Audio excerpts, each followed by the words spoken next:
تو اگر کوئی غیر مسلم ہمارا یہ ماتم دیکھے اور ہمارے یہ مرثیے دیکھے، کیا وہ اسلام کی طرف مائل ہوگا؟ مائل ہوگا؟ وہ بولیں گے ان کو کیا ہو گیا، یہ کیسا مذہب ہے؟ محرم میں اور ربیع الاول میں یہ جو کلچر ہم جو دکھاتے ہیں، اسے دیکھ کے اللہ کی قسم کوئی غیر مسلم مسلمان نہیں ہوگا، وہ کہے گا یہ کیسا مذہب ہے، کیا سکھا رہے ہو تم؟ صاحب کیا کریں، ہمیں انٹرنیشنل طور پہ ہمارا امیج خراب ہو رہا ہے۔ زنجیر زنی نہ کرو،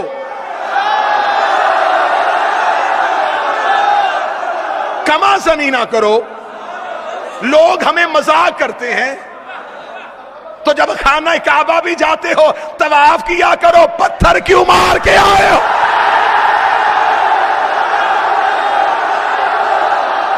اتنا لہو بہانے سے ہمیں کیا ملے گا؟ بہتر ہے یہ خون مریضوں کو دیا جائے۔ بڑی اچھی دلیل ہے، بڑی اچھی سوچ ہے آپ کی۔ پھر ایک بات اور بھی کیجئے کہ ذی الحج میں قربانی نہیں کرنی، پیسے یتیموں کو دینے۔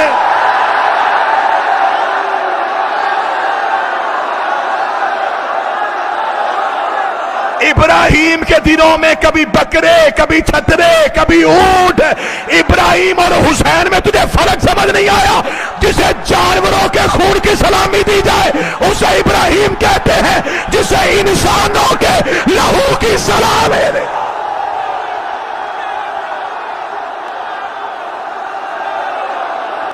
جاہلوں، بلڈ بینک مریضوں کا خون نہیں لیتا، حسین مریضوں کا لیتا ہے، شفا دے کے واپس کر دیتا۔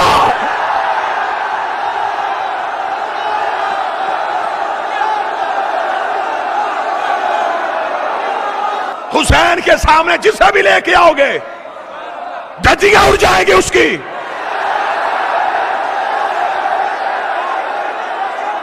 تمہاری میڈیکل سائنس اتنی ترقی کرنے کے بعد ایک سرنج دوسرے مریض کو نہیں لگا رہی، یہاں زنجیر ایک ہے، ماتمی سو ہے۔ بتاؤ بتاؤ، کیا اے پازیٹیو اے نیگیٹو کو لگے گا؟ تمہارے گروپ نہیں ملتے، ہمارا ایک ہی گروپ ہے، یا حسین۔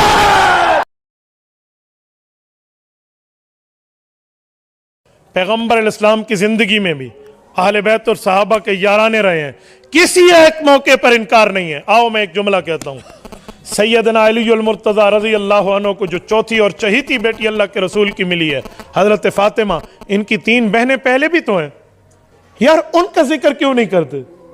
وہ کن کو ملی ہیں، ان کی بات کیوں نہیں کرتے؟ نبی کی 4 بیٹیاں تھیں، سر پہ قرآن رکھے، صحن بیت اللہ میں آئے۔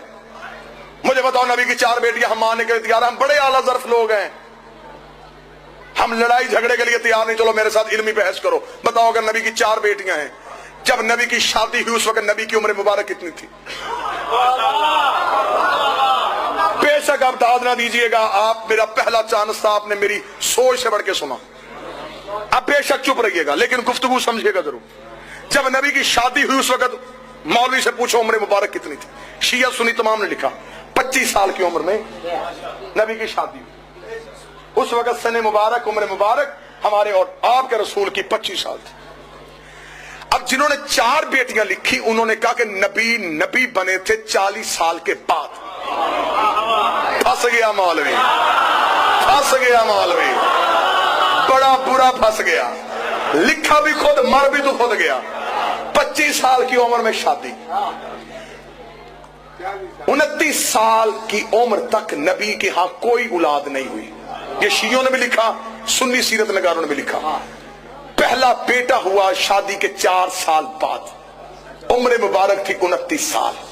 بیٹے کا نام تھا قاسم، جس کی وجہ سے مشہور ہوئے ابو القاسم۔ ایک ایک لفظ جہاں پہ آپ کو سمجھنا ہے مجھے روک لیجئے گا، میں پھر واپس آؤں گا، سمجھے گا ضرور۔ 25 سال کی عمر میں شادی، ہم بھی قائل۔ 29 سال کی عمر میں بیٹا، ہم بھی قائل۔ اب جس نے لکھی 4 بیٹیاں، اب اس نے لکھا کہ اعلان نبوت سے ابن خلدون سے شبلی نعمانی، شبلی نعمانی سے لے کے ڈاکٹر طاہر القادری تک سب نے لکھا ऐलान नबूवत से 5 साल पहले माजल्ला सुम्मा माजल्ला नकल कुफर कुफर न बशर, नबी ने अपनी 3 बेटियों का अक्द 3 मुशरकों से किया था। ये अब सुन्नी तरीक है, उतबा उतैबा और अम्र आस मखजूमी, जिसके साथ निकाह किया। जब बच्चे पूछ रहे कि मौलवी साहब नबी की बेटी और मुशरक के घर, वो कहते बेटा क्योंकि उस वक्त वो नबी नहीं थे, नबी बने 40 साल के बाद, इसलिए 40 साल से पहले शादियां कर दी थी। बड़ा बुरा फंस गया मौलवी। 25 साल की उम्र में शादी, मेरा मजमा मेरा साथ दे, 40 साल की उम्र में नबी।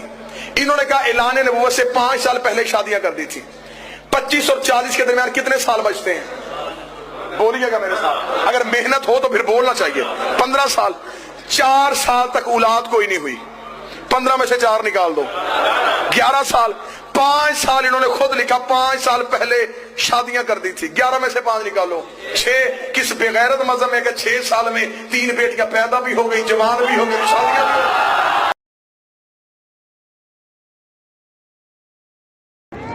ये जानते हैं आप लोग ये क्या है?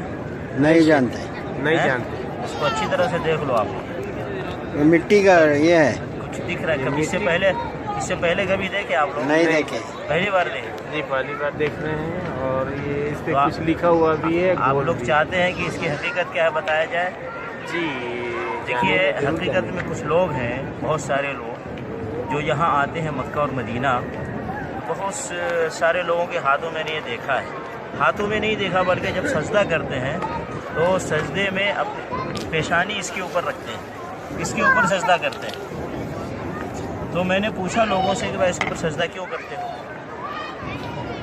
तो उनके मसलक में या उनके अक़ीदे में ये बताया गया है कि इसके ऊपर सजदा करना है। अब ये बनाते किस चीज़ से हैं?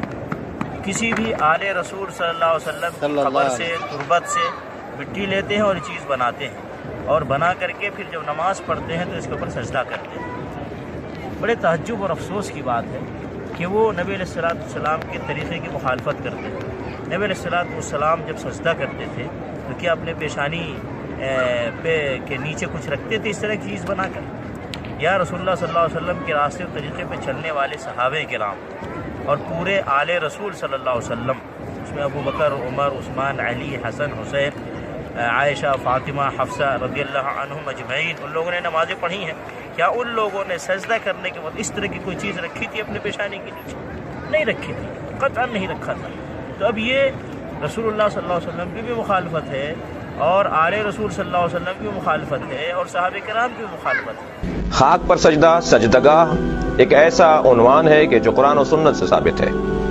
वजुइलत लियल अर्ज़ु सुज्जदा, अल्लाह ने मेरे लिए ज़मीन को, खाक को सजदगाह करार दिया है। यह हदीस पैगम्बर है कि जिसे उलमाए अहले सुन्नत ने अपनी किताबों में, बिलखुसूस बुखारी में और सहीह नसाई में, इब्न माजा में और सुनन इब्न दाऊद वगैरह में इस हदीस को नकल किया। पैगम्बर जब सजदा किया करते थे तो आप कालीन पर सजदा नहीं करते थे, पैगम्बर अकरम कपड़े पर सजदा नहीं करते थे, बल्कि आपने अपने एक सहाबी को देखा कि जो नमाज पढ़ रहे थे और उनका मामा जमीन के और उनके दरमियान हाइल था, उनके माथे में, उनकी पेशानी और जमीन के दरमियान हाइल था। आपने इतना इंतजार नहीं फरमाया कि आप उसे नमाज खत्म करने देते, बल्कि आप आगे बढ़े इसकी अहमियत के पेश नज़र और आपने उसका मामा अपने हाथ से उसके सर की जानिब पीछे हटा दिया ताकि पेशानी और जमीन में कपड़ा हाइल ना हो। लिहाजा कपड़े पर सजदा ये पैगम्बर अकरम की सुन्नत से हटकर है। अस्सुजूद अलल खुमरा, ये कुतुब अहले सुन्नत के अंदर पूरा बाब है। खुमरा, ठीकरे पे सजदा और मट्टी, पुख्ता मट्टी पे सजदा, ये पैगम्बर की सुन्नत है। पैगम्बर अकरम कपड़े पे सजदा नहीं करते थे।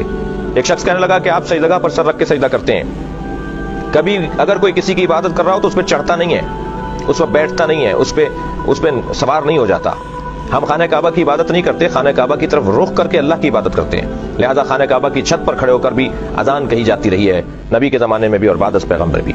इसी तरह अगर सजदगाह, जो खाक जिस पर हम सर रख कर सजदा कर रहे हैं, अगर हम उसको सजदा कर रहे हैं तो कभी भी उस पर सर नहीं रखेंगे, बल्कि उसे अपने सर से आगे रखेंगे, तब जाकर उस खाक का सजदा शुमार होगा। करबला से पहले मुतलकन खाक पर सजदा होता है, लेकिन क्योंकि वताबतुल अर्ज़ुल लती फ़ीहा दुफ़िनतुम, मासूम फरमा रहे हैं कि वो खाक जिसमें आप हुसैन दफन हो गए, ए असहाब पैगम्बर जिस खाक में आप दफन हो गए, وہ خاک طیب و طاہر ہے، لہٰذا جب خاک پر سجدہ کرنا ہی ہے تو پھر وہ خاک جو طیب و طاہر زیادہ فضیلت رکھنے والی ہے اسے اگر سجدہ کا قرار دے دیا جائے تو بالکل ٹھیک ہے۔ ایک شخص نے ہم سے کہا کہ آپ خاک پر سر رکھتے ہیں، آپ سجدگاہ پہ سر رکھ کے سجدہ کرتے ہیں، لہٰذا آپ شرک کرتے ہیں۔ میں نے ان سے پوچھا کہ آپ کہاں سر رکھتے ہیں؟ کہنے لگے ہم ہر جگہ رکھ لیتے ہیں۔ تو میں نے کہا پھر بڑا مشرک کون ہوا؟ جو ہر جگہ سر رکھ لے اس کے اوپر تو کوئی اعتراض نہیں، اور جو مخصوص جگہ پر سر رکھے اور پاک اور خاک پر سر رکھے اسے مورد الزام ٹھہرایا جائے۔ کتب اہل سنت کے اندر السجود علی الخمرہ ایک پورا باب ہے سجدگاہ کے عنوان سے۔ پیغمبر نے کبھی کپڑے پہ سر نہیں رکھا، ہمیشہ پختہ مٹی پر اور ٹھیکرے پر اور خاک پر سر رکھا ہے، یہی سنت پیغمبر ہے۔